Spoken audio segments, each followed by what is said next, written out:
Assalamualaikum warahmatullahi wabarakatuh. Kali ini kita akan belajar mengenai deret kereaktifan logam atau yang lebih dikenal dengan deret volta. Ya, jadi deret volta ini adalah merupakan susunan unsur-unsur, deretan unsur-unsur dari Li sampai dengan AU, ini dari E0 paling negatif semakin ke kanan semakin positif. Jadi apabila kita tidak memiliki harga data E0 elektroda, kita bisa menggunakan deret volta ini untuk memprediksi apakah suatu reaksi antara logam dan kation logam itu bisa berlangsung spontan atau tidak ya. Jadi di sini hidrogen itu adalah E0-nya sama dengan 0, jadi di sini adalah batasnya, ke kiri semakin negatif, ke kanan semakin positif. Nah, kemudian deret volta ini juga semakin ke kiri itu semakin reaktif sifatnya ya. Jadi Li paling reaktif. Kemudian semakin ke kanan itu semakin kurang reaktif. Kemudian juga deret volta ini semakin ke kiri itu semakin mudah melepas elektron, semakin ke kanan semakin mudah menangkap elektron. Ya, jadi artinya mudah melepas elektron ini adalah mudah mengalami reaksi oksidasi. Jadi semakin ke kiri itu adalah merupakan suatu reduktor yang semakin kuat, semakin ke kanan itu adalah merupakan oksidator yang semakin kuat. Ya. Nah, apabila kita menghafalkan deret volta ini cukup sulit ya, susunan unsur-unsur ini.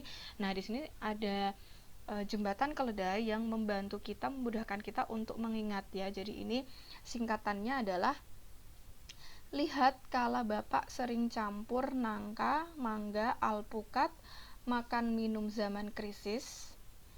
Februari cenderung cocok, nikmati seni pembatik hiasan, cukup hingga agenda pelatihan di aula. Ya, jadi ini mungkin kita baca 5 kali kita udah langsung hafal ya. Jadi silahkan semuanya bisa ditulis ya sebagai referensi untuk menghafalkan deret volta ini gitu.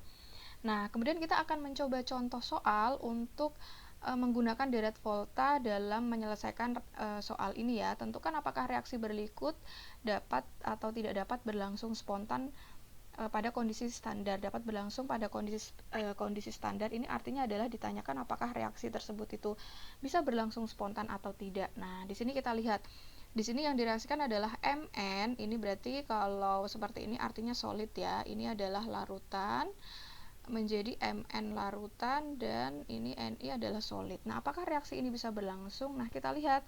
Jadi konsepnya adalah logam yang berada di sebelah kiri itu bisa mendesak kation logam yang berada di sebelah kanannya ya. Jadi saya tulis di sini ya. Jadi logam sebelah kiri itu dapat mendesak kation logam sebelah kanannya dalam deret volta ya. Nah, ini adalah penting. Nah, jadi kita lihat di soal A ini logamnya adalah Mn. Kation logamnya adalah Ni2+. Maka kita lihat posisinya. Di mana posisinya Mn? Mn posisinya adalah di sini. Ya, kemudian Ni adalah di sini.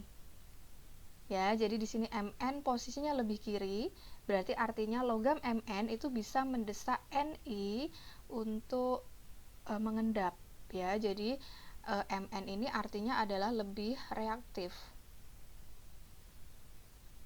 Lebih reaktif ya Mn.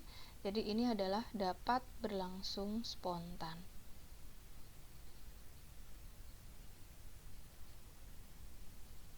Ini yang A. Kemudian kita cek yang B. Di sini ada Ag solid ya, Ag solid. Ini kalau seperti ini artinya dia adalah solid, ini adalah larutan. Ya, ini adalah larutan, ini G, ini H2-nya gas ya, dalam bentuk gas. Nah, kita lihat Ag direaksikan dengan HCl. HCl ini berarti kationnya adalah H+, berarti di sini ya. Ag mana? Ini adalah Ag, H-nya adalah di sini.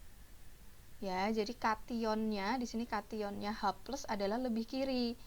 Logam Ag itu lebih kanan. Berarti artinya Ag itu kurang reaktif dibandingkan dengan H. Jadi ini kurang reaktif. Ya, jadi Ag itu tidak mampu mendesak H untuk keluar dari larutannya menjadi gas hidrogen ini. Jadi di sini tidak dapat berlangsung spontan. Jadi di sini kuncinya adalah logamnya, ya, logamnya itu harus lebih reaktif dibandingkan dengan kation logam. Ya, demikianlah deret volta, deret kereaktifan logam. Semoga membantu. Terima kasih, sampai jumpa.